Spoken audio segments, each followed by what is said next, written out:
Daniel Charpentier est un des, on va dire, des éléments les plus importants pour le Lac des Cygnes qui va se dérouler au stade Jean-Bouin.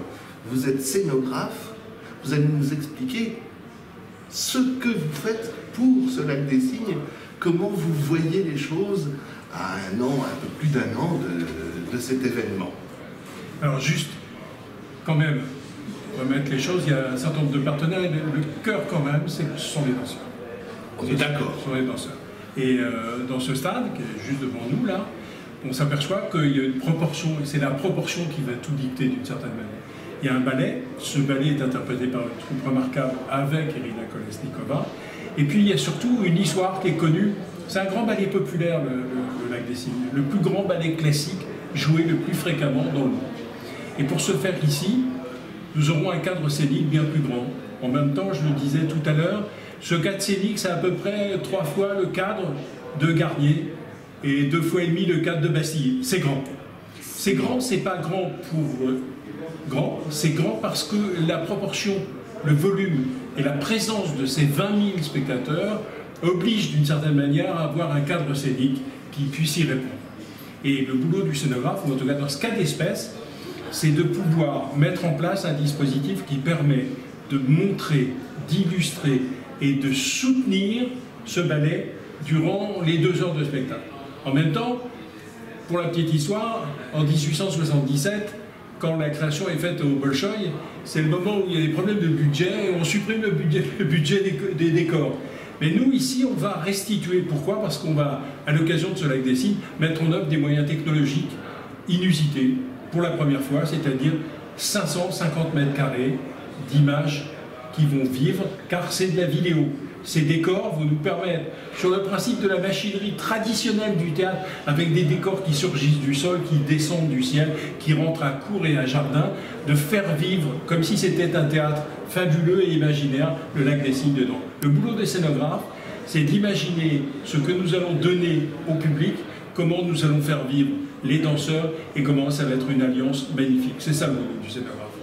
100 personnes sur scène, plus l'orchestre ou l'orchestre compris? 54 personnes sur scène, 50 personnes dans l'orchestre. Donc c'est quand même beaucoup. C'est énorme. Ça nécessite des moyens géants, mais je crois que vous êtes un peu habitué à ces moyens géants, puisque vous avez fait d'autres manifestations, non pas des ballets, puisque ça sera une première mondiale, mais d'autres manifestations dans des stades. Alors, par contre, il y a toujours eu des danseurs dans les spectacles que j'ai fait. Il se trouve que j'ai basculé à un moment de ma vie et j'ai quitté, sans quitter totalement, le théâtre comme lieu d'expression pour aller dans les stades. Et effectivement, à faire des spectacles qui sont plutôt très grands, les cérémonies d'ouverture de la Coupe d'Afrique des Nations de football, la cérémonie d'ouverture des Jeux de la francophonie à Beyrouth, mais aussi la grande fête de l'indépendance de la République du Congo dans le stade Marsan Badeba à Brazzaville, ou encore une des scénographies nouvelles du Nid d'Oiseau à Pékin. Donc le stade est devenu avec le temps un lieu dans lequel je m'exprime et un lieu dont la particularité est de démultiplier le nombre de spectateurs, de démultiplier les regards. Alors effectivement, avec le temps, j'ai une tendresse pour ces lieux. J'ai aussi une tendresse pour le public qui vient, parce qu'il n'est jamais forcément un spécialiste affiché de Garnier. C'est pas le même public, c'est un public qui est aussi généreux, peut-être moins connaisseur, mais c'est un public pour lequel on a le devoir de le faire rêver, de faire quelque chose d'inoubliable. Alors c'est vrai que le territoire du stade offre des opportunités immenses. Ici, dans le Lac des Cygnes, qui aura lieu en juillet de l'année prochaine, c'est certainement la dimension importante du jeu des images qui va nous permettre à la fois d'illustrer, de raconter une histoire, d'y participer, mais et puis sur le fond, de créer une grande machinerie incroyable qu'on ne voit que quand on est dans les cintres de l'opéra, et qu'on va montrer ici à une échelle incroyable.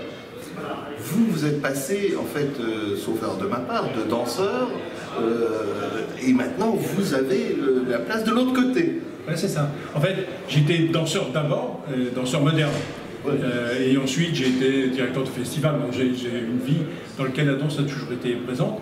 Le fait est, c'est qu'ensuite, je me suis consacré à la scénographie des grands événements, et celui-ci en est un, et des grands événements qui se déroulent fréquemment dans les stades, mais quelquefois ailleurs, hors les stades, car aujourd'hui, une scène peut être un endroit particulier, dans un stade, sur une place publique, dans un zénith, partout où il y a la rencontre d'artistes et de spectateurs. On se retrouve donc au Stade Jean-Bouin, oui, le 3 et 4 juillet 2020. Absolument. Dans la scénographie que vous avez créée. Mais après ça, vous avez déjà d'autres projets, puisque j'imagine que vous ayant écouté, vous avez bien d'autres choses déjà de prévues. Oui, absolument. Et à l'étranger, parce que c'est en France, c'est à l'étranger, et quelquefois aussi des scénographies ou des dramaturgies qui sont dans l'espace public et qui sont totalement différents. En tout cas, c'est les projets sur lesquels je travaille en France et ailleurs. Dites-nous un peu plus sur les endroits. Dans des stades encore. Des stades. Danse. En Afrique. Non, voilà. Bon. Parce qu'il y a toujours des cérémonies, il y aura toujours des cérémonies, il y aura toujours des coupes d'Afrique de football, il y a toujours des événements de ce type. Et je suis friand, c'est ma vie ça. Et je le comprends parfaitement. Si vous cherchez un assistant un jour, faites appel à moi. Ça m'amusera. Merci beaucoup.